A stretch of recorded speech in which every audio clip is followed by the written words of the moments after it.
Welcome to the 4MileCircus, the official podcast of 4MileCircus, which is a media production and social media services company based in Brooklyn. Check us out at 4MileCircus.com. That's the number 4, followed by the word Mile Circus. My name is Sean Mannion. I'm a writer-director in Brooklyn. And I'm Nicole. I'm the other half of 4MileCircus and a writer, director, producer based in Brooklyn. On this podcast, we will talk to independent artists and media makers about their relationships with social media. If you like what you hear, please subscribe on iTunes or your platform of choice and give us a 5-star review. It really helps spread the word about the show.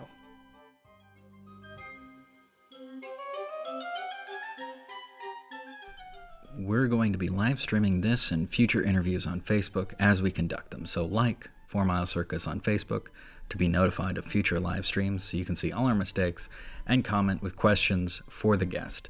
Some questions may even make it into the show. On today's episode, we will be having part 2 of our discussion with comedy duo SJ and Ginny, and we will be talking to them about their experiences with crowdfunding for their projects such as the short film Pillows and the television pilot Urban Teach Now. Stick around.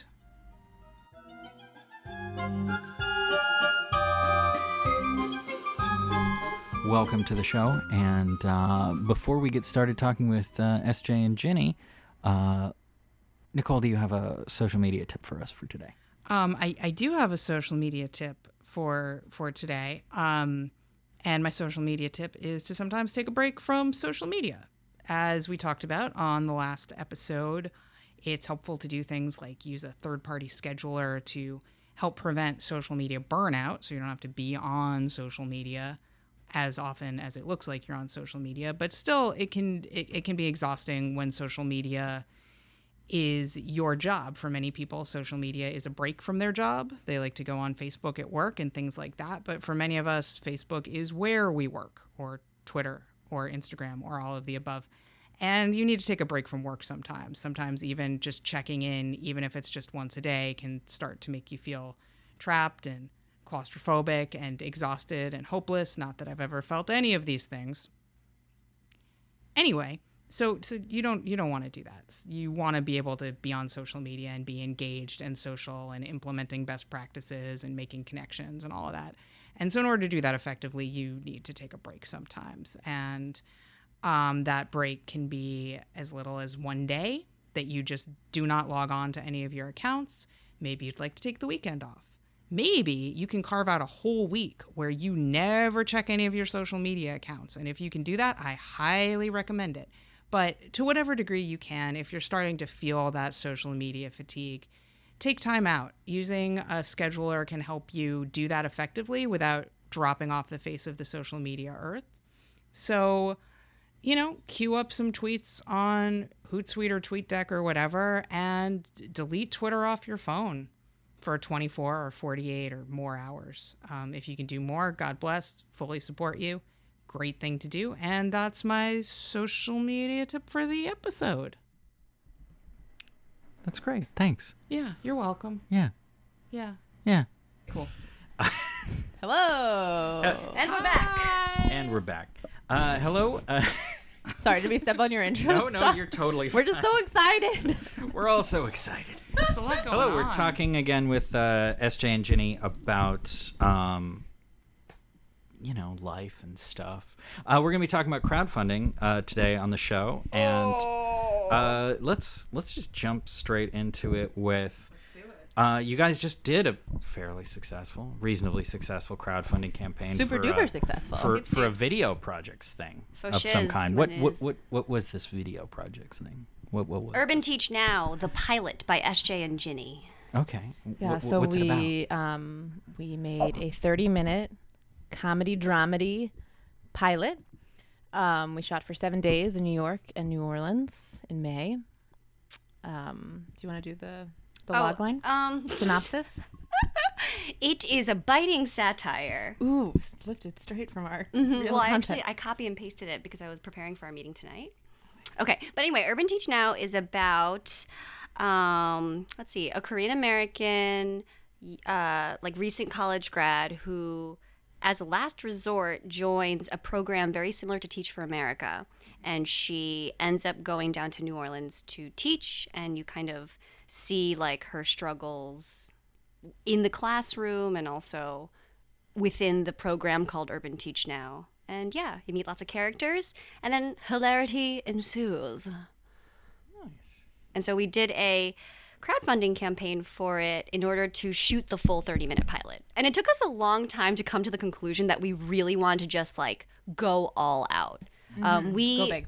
Yeah, we met with a lot of people who we admired who had made really successful web series, but not many people had done something like this where they were like, I have a pilot script. We didn't feel like waiting around to like shop around a script. So we were just like, we want to fucking do this. Yeah, we also played with the idea of making it a web series a lot. Yes. The script exists in web series form, and we were going back and forth about it, like really up until we started crowdfunding. Then we made the decision. It's a fucking pilot. Yeah, exactly. And so once we established that, we also had to establish that we wanted to shoot it in New Orleans because that's where the story took place. And so we went Based back and on forth. SJ's real experiences. Yeah. Okay. And we went back and forth a lot about like, oh, we could just like shoot it in New York or shoot it in like Newark, New Jersey. Like we could make this work, but it like really changed the story around and just like wasn't as exciting. Right. There's also so much like texture and place in New Orleans. It's a culture unto itself.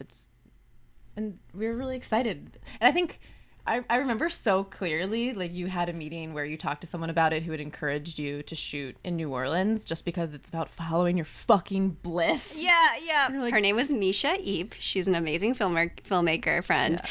And Good she advice. was like, you should film this in New Orleans. Just hearing you speak about it, like once you say New Orleans, it's like, and your eyes light up. It's like, that's what's going to bring in your the team members who you want to collaborate with. That's like what's going to excite them too. So you know, like doing the thing that you're passionate about versus like what's the easiest way to achieve. yeah, exactly. Yeah, producing in New Orleans, because we shot in two places essentially, because we shot half in New York, half in New Orleans, made it 2 times as complicated.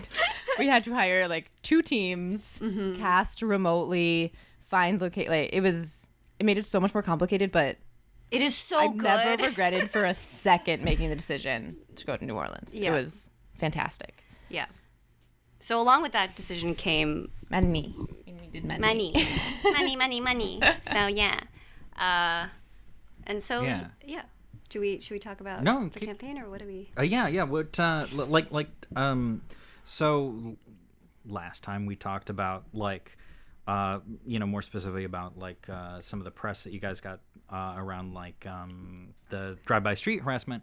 Like you guys had kind of been building up something of a following, I assume, like prior to this big Kickstarter, and you guys even had a Kickstarter before this. That's right. And actually, why don't we? Because I can send people to that. You can link to the whole short. What is that? Tell people about that film, and actually, specifically, I'm interested why you guys crowdfunded for post-production for that film. Why just post-production for that one, as opposed to a lot of people, they're like, oh, I want to make a short film, I'm going to crowdfund for this whole thing right now. Right. So yeah. So Pillows. Great. What the hell is Pillows? So Pillows is a short film that we produced about 1.5 years ago, and it's like funny because it's actually not that long ago, but it feels like a Wow. gazillion years ago. Yeah, really. A short film, and the reason that it got crowdfunded for just the post was because I could swing it. Like I figured out a way to like make it producible within this budget, just shoot it. We had one location. We shot in our DP's apartment, and we just partnered with people who were really excited to make it and had access to equipment. We didn't do any rentals. Our AC had a camera. It just really worked out really beautifully. But then we needed finishing money, so hence the Kickstarter. And what was really, I think, what really served us well in that Kickstarter is that we already had shot it. So and we can talk about this more with Urban Teach Now, I think when you do a Kickstarter campaign, it's so important to have cool, engaging, fun content. So to already have footage and, screenshots that looked great, the incentive to then back the project is like, this thing exists and it looks so good. We just need a little extra help to push it over the finish line. So, and like we were asking for comparatively, after Urban Teach Now, a modest sum of money. We raised $5,000, which at the time seemed enormous and was so, crowdfunding is so stressful and emotionally draining. But, and I think that experience ultimately gave us a lot of confidence going into Urban Teach Now. Like we were a little bit scared that we had like burned through some important content. Like, how much can you like reasonably crowdfund, like like how many projects every can year ask? you can't be like, give me more money, but I was Can you very tell me about that like 4 years ago?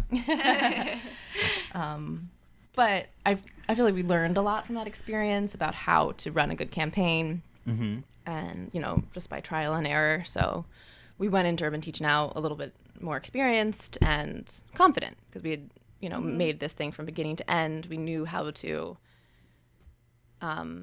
complete a project like that, so we felt good. Okay, cool. And so with Pillows, and then with sort of whatever you built up with Shame Game and Great Gig and drive-by street harassment, how did that affect the campaign for Urban Teach Now? Like did that make it, like compared to Pillows, for example, did that make it somewhat easier, more difficult? Like how were you able to tap that? How did that affect your approach to it? I think mainly Ginny and I were more confident, and we've just learned so much more on how to like create our own stuff, even like the campaign video for Urban Teach Now I think is very strong, and I'm very proud of it. And we were able to do that with just the two of us. You go The pipes turn are it back off. up. Hold for sound. Hold for sound. That's a filmmaking term. Wait, is the plumber here? He's downstairs. Oh, okay. What is that? They had them open the I faucets. had to open the faucets for air. Oh, okay. That's how you know the water's back on. So yeah, Geyser. So so we were feeling just more skilled. I was just really happy with like how our campaign, like the way we described it and like pitched the campaign in both writing and through video. I felt great about. And then with our experience through all those projects that you mentioned, we had gained, definitely like a little bit of a following. And we had some connections, with some media outlets that ended up working out.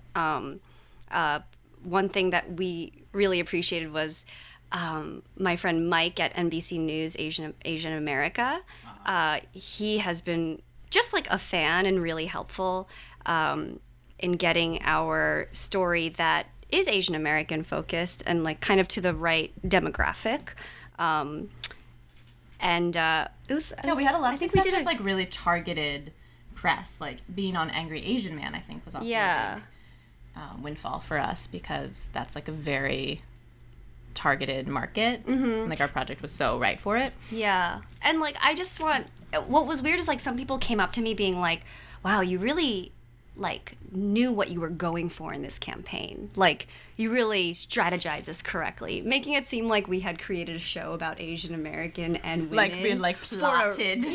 What is viral? And that was like kind of upsetting to me. I was like, no, that's not like why we did it. It was just because that's organically what we care about. Right. And so like we're both women. Like SJ is Asian American. Like just like true to ourselves. Like it reminds me of when like Aziz Ansari was interviewed for Master of None, and he was like, "Wow, you did such really diverse casting. Like a great job." And he was like, "Well, I didn't try to do that. It's just like how my life is. Like that's just organically it."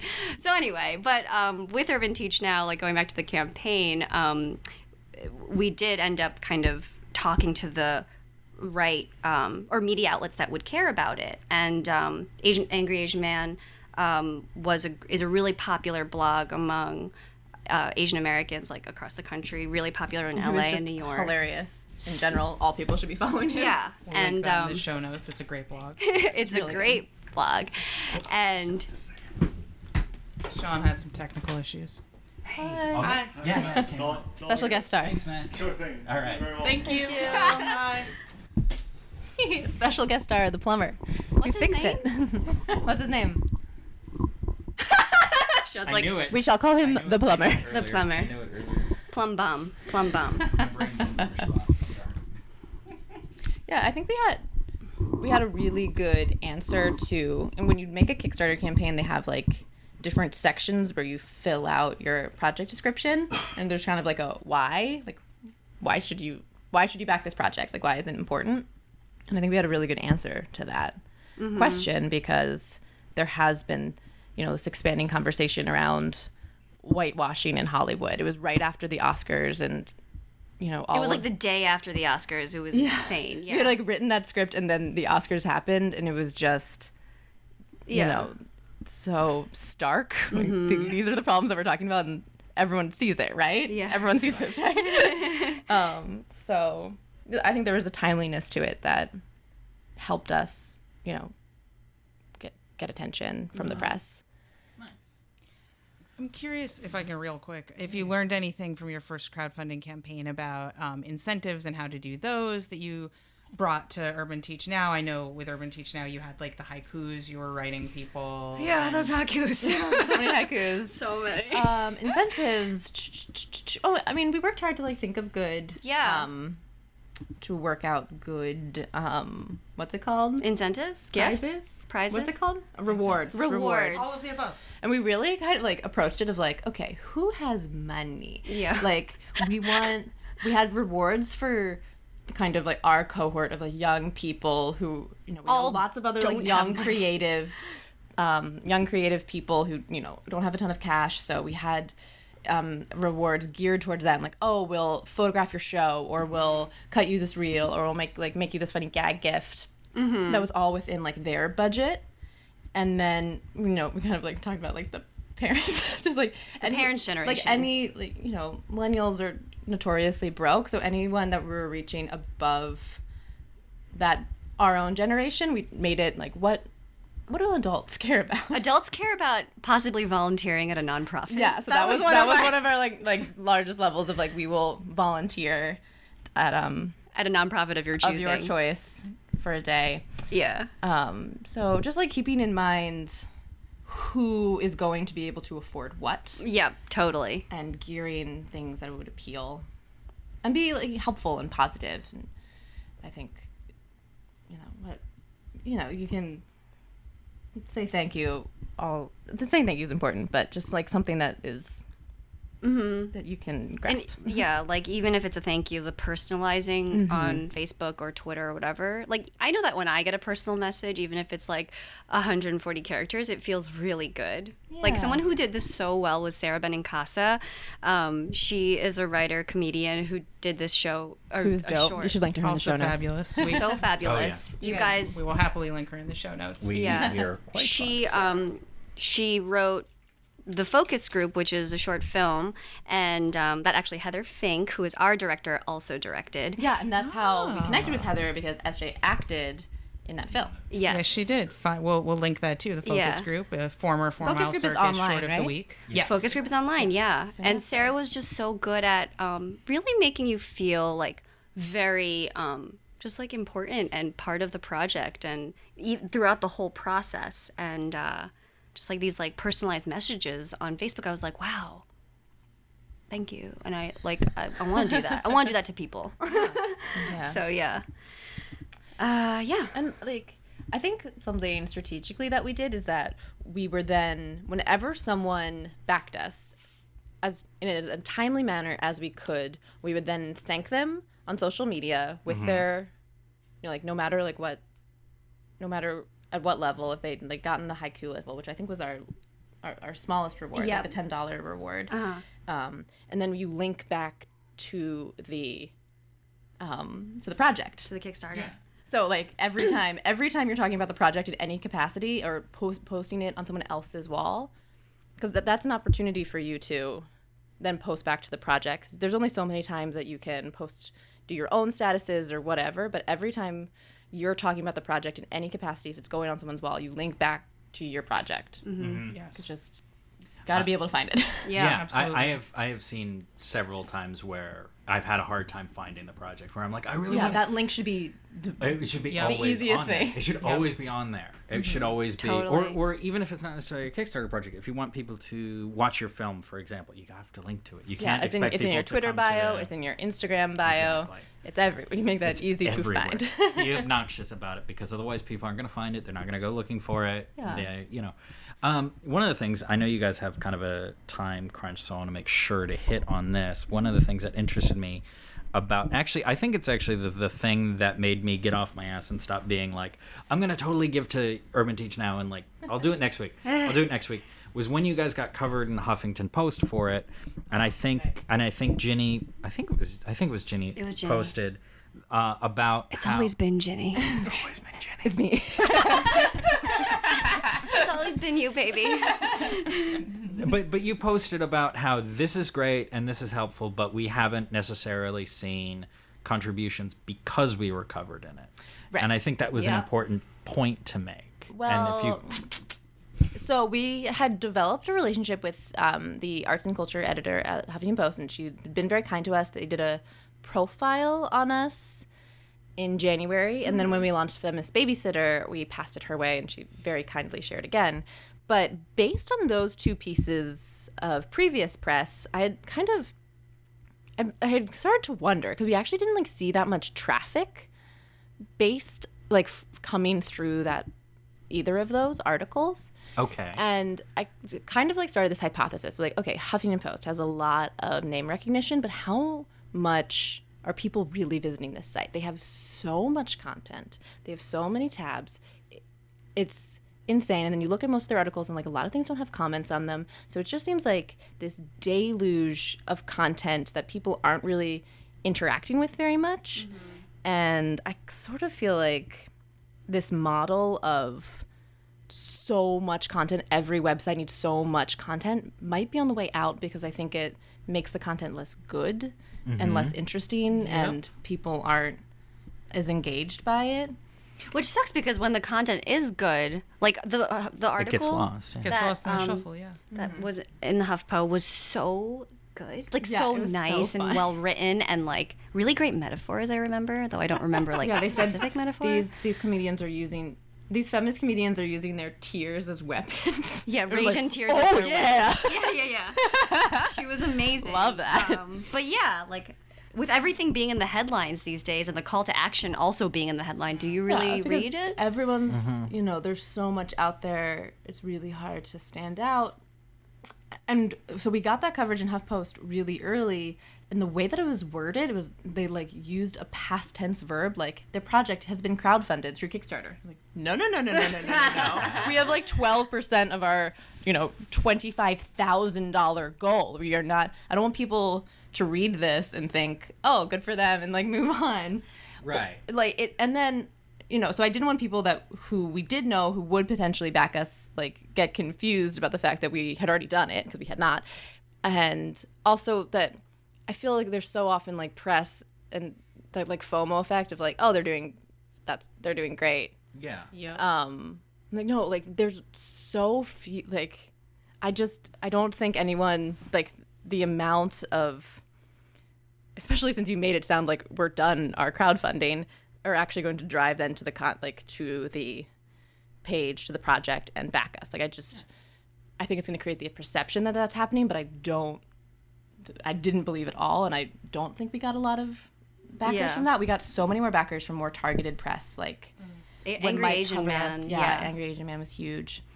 But I mean, it was just so general. It was just so general. And I think the reason that we got more hits from that was because you really need a personal connection to a project to back it on Kickstarter or any crowdfunding. You have to Absolutely. Any fundraising at all, really. Yeah, you appeal to, there's something in it that you personally want to support, that you want to see happen, whether it's that you have a personal connection to one of us, or the store. We had a lot of people being I did Teach for America who found the project. So that was their interest into it. So I was this general is very nice and nice to share, is just not actually, I think, the right translating into success. Right. While giving the impression of success, which can really work against you in a crowdfanding campaign because you do in fact need people. You need the people, and you need them to not think that you're already fine. Mm-hmm. Because if they do, then if they don't click through, they don't see that you only have 12%. Like you were saying. And I think the way that they had like structured it was that they like made it an embedded link somewhere in a paragraph. Like they didn't really be like, click here, support them. It was just kind of like, oh, here's like a paragraph that we kind of rewrote based on what we sent them. It was like not the most personal. Right. So it's, and I think that's a really, ever since I saw your post, I've been kind of like looking at that and thinking about that in real terms of like when it comes up, because it comes up. People are like, oh, well, if we get covered in Huffington Post, we'll be fine. If we get usually it's Huffington Post. People are obsessed with the Huffington Post. Huffington Post is fine. Huffington Post is fine. I keep seeing articles about how they don't pay their writers, so I'm kind of pissed off about it. Oh, totally, yeah. But all of those big conglomerate websites treat their talent like shit. Yeah. All this stuff is coming out about BuzzFeed right now. Oh, I saw that. It's crazy. And I think there's this perception that, oh, well, if we get that, then it's going to be smooth sailing. But I think like an example of a project like yours is, you guys have a basis. You had like something viral. You clearly like know how to activate a group. The vast majority of our backers were in fact people that we knew in one capacity or another. Yeah. Yeah. The random backer is an ideal, but 15. It's like so. It's and also it was always $5, $10 donations. Even on Angry Asian Man, we got a lot of hits from randoms or like random people, but it was low, donation. So I don't know. It was great to have like awareness about the project. Maybe if it wasn't translating into dollars, but yeah, that general awareness was. I don't know. It felt really good from just like a social perspective. We were like, oh well, this is something that someone cares about, even though it's like not, contributing to that campaign. But yeah, so, but yeah, most of it was parents' friends. My real estate broker who hates me, or the guy who helped me get the thing. Yeah, or like the poor people like I used to work with. Yeah. At my candy jar job. Yeah. Yeah, like messaging every single person on Facebook And LinkedIn. Oh my god. And LinkedIn people have real jobs. It doesn't feel good to ask people true. for money. No. It's emotionally exhausting, but like just bearing down and forcing yourself to write 50 personal messages. Mm-hmm.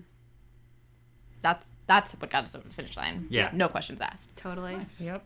It's usually what does. Like that's in my experience, that's it. It's the Facebook messages. It's those endless Facebook messages. Yeah, and maybe you get 1 out of 20 people, but I'll take it. That works.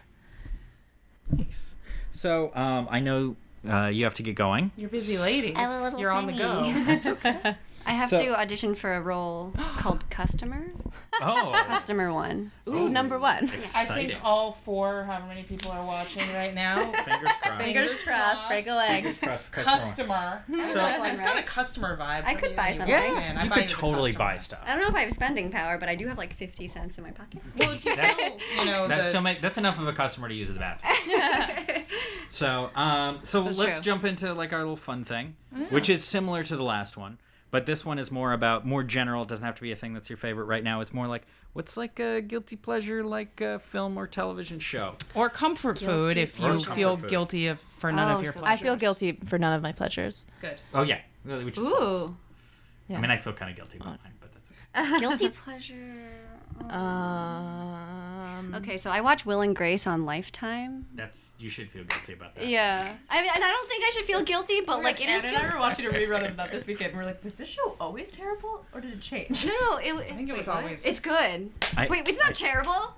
Okay. And I'm not ashamed of that. Wait, do you really think it's terrible? We were watching it this weekend. We're like, what the actual hell is that? I love that. Thank you. It's just so weird to see like that. I couldn't stand that show back then. Multicam format. It's so yeah. different. It like is a little bit jarring to my ears Oh to my hear. gosh. Oh, I like grew up on that. I fucking loved it. And so I watched that for sure. Like guilty pleasure in that like I want to just like relax and like watch a game show. Like I don't want to hear about the suffering in the country. Just right now. So I'd like to watch some Will and Grace, where Megan Mullally is just like so good. She's great on it. If the show was her, I would have loved the hell out of that show, but I can't. Yeah. She's great. Wait, you guys didn't like it? No. What is going on with you guys? I didn't like Frasier either. Oh God, Frasier was annoying. Frasier. Yeah. But I didn't like Frasier either. Because you know what? I didn't get it. I just didn't get it. It was just old people in a nice house. So It's fucking boring. old. It's just boring except for the dog. Sorry, I dated a it's guy facts. whose favorite show was Frasier, and I was like, Ew, are you serious? I have to go. gross. Wait, who was Didn't it? last very long. I don't want to talk about it. Tell me afterwards. But okay, cool. So Will and Grace. So I've been watching a lot of Gilmore Girl reruns. Wait, but that's trendy. It is trendy because it's coming back to That's fine. Netflix. But the Comfort guilt food. that I feel about it is that, well, now, like, whenever I go back and watch shows from the 90s, early 2000s, I'm like, oh no, I feel uncomfortable because that shit is dated because it's like just all white, acceptable jokes making it to air on like ABC Family or the CW was like, that's gay. Well, Really? I think, okay, so if you watch Really? Two Broke Girls right now, there's so much of Oh, that shit God. going on. And you're My like, grandma wait. loves that show. Yeah. That's the only time I see it. She That's laughs a at target all that. demographic. Like, this is. I can't watch that show, and I love Kat Dennings. I love Kat I Dennings. love Kat Dennings, too. She looks great. She's pretty. She's a pretty lady. She's- And, she's- and, I and like- she's she's funny. funny. She's I think She's she's dark funny hair. too. I didn't say you couldn't be funny and pretty, It's just Sean. the You know, writing. it's just just the that you're writing. prioritizing her attractiveness over her talent, and I don't think that's appropriate. That's true. Yeah, I but think so I should hot, leave. though. That's Oh yeah! So oh no! hot. Oh no! Oh my god! Oh my god! Like, so hot. I once heard a comedian describe her as a lava lamp, and I was like, yeah. Yeah. She moves like a lava lamp. Wait, did Yeah. she really? She's just sexy. She is. It's She's just- very, it's very just a- sexy. Shit, I gotta look her up. I don't. She's I can't hot. remember. She her. deserves way better material because she is Oh, she very does. funny. Agreed. She's Is she a incredibly stand-up? funny. Like what? Or is No, she an I think she's actor just an by actress. By trade. She a did woodworker what by was trade? that Nick and Nora's Infinite Playlist. She was in Charlie Bartlett, and then she was in the Thor movies as well. Got Oh, it. cute. So Wait, Kat Dennings is in the Thor movies? yeah, Now I need So to go is watch Natalie those. Portman. Yeah, I know, but I don't she's care about barely in the movies. Yeah, but She's funny though. She calls Okay. the hammer meow meow, so that's funny. cool. Anyway, so what about you? Well, now I'm thinking about guilt, and so I'm gonna switch mine up from comfort food to the last thing I actually felt guilty for enjoying, which is rare. I watch a lot of like what might be called trashy TV, but I don't feel guilty about any of it. But I was watching Cruel Intentions recently. That's my favorite film of all time. It's one of my favorite films. I know Sean said We that Good mentioned Gig it. It's a great has film. something I to mentioned do. It's in Great Gig, yeah. But I don't know. I haven't seen Great Gig, so I was excited about that. But we'll have to talk about that another time. I have a framed production still that maybe has the autographs of the principal cast. I don't know if they're really their autographs or if just somebody on eBay was like, Selma Blair, Ryan Felipe. I don't know, but I have it. I've And made it's, a lot of money. What doing is the still? it's just the four of them. It's like Reese Witherspoon and Sarah Oh, Michelle yeah, and, like, Gellar and Ryan smoldering. Felipe and Selma Blair like posed in one of the apartments. So hot. Yeah. So I have seen this movie many times. I own it on DVD with like the deleted scenes that make it just even sexier. I yeah. don't know if I've ever seen these. I can loan this to you. I wanna There's this scene. Are they so hot? Yeah, because Ryan Felipe, you know, when Pacey and the closeted football guy are in bed together. Yeah. In this version, though, like Ryan Felipe comes in and busts in or whatever, but also like the football player, almost blows him. Blows who? Ryan Felipe. Oh. Because Ryan Felipe, as anyone who's seen Cruel Intentions knows, is like coded bisexual, even though they play like he's straight in the movie, but he's very, very not straight. This is part of why I love this movie because I've never thought about it, but that's so true. yeah, it's true. I mean, his little sunglasses. It's very true. And this is part of why I love the movie. But anyway, so I was watching it with my my life partner of 12 years. Hi, other Sean, who's not this Sean, who had never seen it, but he'd heard me talk about it a lot and how much I love Cruel Intentions. Like, no, it's really trashy, but like I love it so much. It's so funny. It's so good. And I'm like, I can't believe you've never seen it. We're going to watch Cruel Intentions. It's going to be great. And we're watching it. And he's like, so this movie's just about a rapist. And I'm like, well, yes. Yes. And I was like, and so I'm kind of watching it and he's like, and I'm like, ha ha, like laughing, thinking it's all funny and great and everything. And he's kind of like, and he got into it at a certain point. He's like, no, it's enjoyable. Like, it's an enjoyable film. I get that. But, and I'm like, yeah. No, it's so hard to watch anything from the 90s these days, or really any rom-com ever made, or movies for teens. It's just, whew. We're watching things through a new lens. Yeah, I was. Watched Can't Buy Me Love last week, and I hate Patrick Dempsey's character so much now because he's such a piece of shit. Not even like paying a girl to date him for a month. That's the nicest thing he does in the whole fucking movie. Buy Me Love. Can't Buy Me Love. Patrick Dempsey, 1987. So it's about Patrick Dempsey from Grey's Anatomy. Oh, I know. And so he's this dorky teenager who made all this money over the summer mowing everybody's lawns. Not McDreamy at all. He's still kind of hot back then. Like he is the male version of what they usually do in teen comedies, and I need to let you go. So no, you're fine. This is fascinating. You're fine. Well, I'll tell you more about it another time. My guilty pleasure thing is the animated feature Heavy Metal. Which I get a lot of joy out of, and I totally acknowledge that it's a bad movie, but I love the hell out of it. Okay, great. Well, thank you guys for coming. Thank you so much for having us. This is so fun. This was so fun. Oh, talking about the work, And it's fun because like we get to like actually reflect on the campaign, like which now we have some distance from it. So yeah. Thanks. Yeah, we went right from the campaign, like, basically into production, so there was no time. Yeah. There's no time to really think about it. Yeah. On to the next thing. Cool. Well, thank you guys for joining us. Thanks for having us. This was fun. And thank all of you who make this all possible. Roger. It's all for you, buddy. Thank you, Canada and Italy. Italy. Bye. If you like what you heard, please subscribe on iTunes or your podcast platform of choice, and check out other 4 Mile Circus services and projects at 4MileCircus.com, as well as 4 Mile Circus on Facebook, Twitter, and Instagram. Watch our first VOD release, Nicole's award-winning feminist phone sex horror comedy Small Talk, at 4MileCircus.com/store,